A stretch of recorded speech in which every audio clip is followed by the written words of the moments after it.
बिस्मिल्लाहिर्रहमानिर्रहीम अस्सलाम वालेकुम। Welcome back to my YouTube channel. तो आज मैं आपकी खिदमत में बहुत ही ज़बरदस्त रेमेडी लेकर हाज़िर हो गई हूँ। इस रेमेडी से ना कि आपकी स्किन वाइट होगी, शाइन करेगी, बल्कि आपकी स्किन टैन ख़त्म होगी, आपकी स्किन से मैल ख़त्म होगी और जिनकी स्किन पर एक्नी है, जिनकी स्किन पर झुर्रियाँ हैं, वो सब ख़त्म होने वाली हैं आज।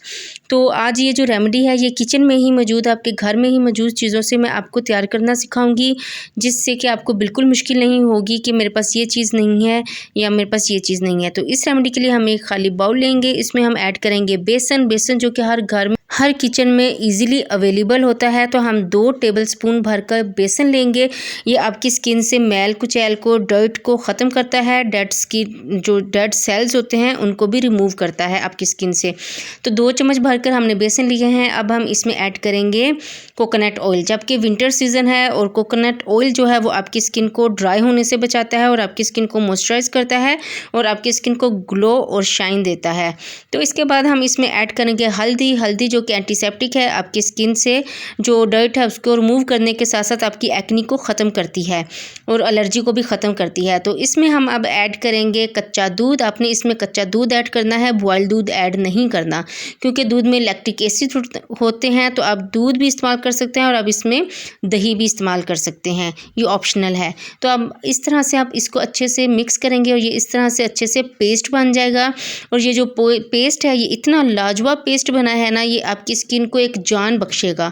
अगर आपकी स्किन बढ़ती उम्र के साथ साथ लटक रही है या बेजान हो चुकी है या मिक्स क्रीमों, ये जो फार्मूला क्रीम्स हैं लगा कर आपकी स्किन बहुत ज़्यादा रफ़ हो चुकी है या आपकी स्किन पर एलर्जी हो चुकी है या आपकी स्किन पर बहुत ज़्यादा एक्नी है, तो ये रेमेडी आपके लिए बहुत ज़्यादा बेस्ट है। आप इसको एक दफ़ा यूज़ करेंगे तो आपको पता चलेगा कि इसके कितने बेहतरीन रिज़ल्ट्स हैं।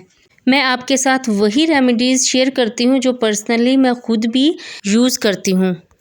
तो इसके साथ हम इसको अप्लाई कैसे करेंगे, हम इस पेस्ट को इस तरह से अपने फेस पर लेंगे। फेस पर हम इसको हल्का हल्का मसाज कर इस तरह से 20 से 25 मिनट के लिए हम लगा देंगे। जब ड्राई हो जाएगा तो हम इसी तरह से इसको स्प्रे कर अगर आपके पास रोज़ वाटर है, अगर आपके पास कच्चा दूध है, उसको अपने फेस पर स्प्रे कर आप हल्के मसाज के साथ इस पेस्ट को उतार लेंगे। मसाज करने से ये होता है कि आपकी स्किन के जो डेड सेल्स हैं वो रिमूव हो जाते हैं और आपके जो ओपन पोर्स हैं वो भी साफ़, नीट एंड क्लीन हो जाते हैं और आपकी स्किन और ज़्यादा शाइन करती है।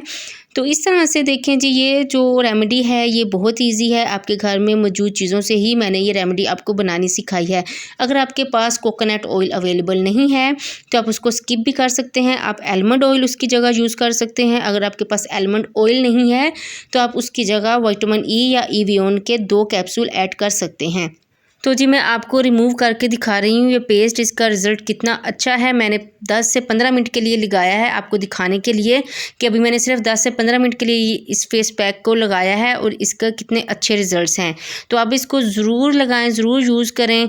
तो अगर आप मेरे चैनल पर नए हैं तो मेरे चैनल को लाइक, सब्सक्राइब और शेयर ज़रूर कर दीजिएगा और मुझे कमेंट्स में ज़रूर बताइएगा कि आपको आज की रेमेडी कैसी लगी हो। मिलते हैं आपसे नेक्स्ट बहुत ही अच्छी और अमेजिंग रेमेडी के साथ। तब तक के लिए अल्लाह हाफिज़।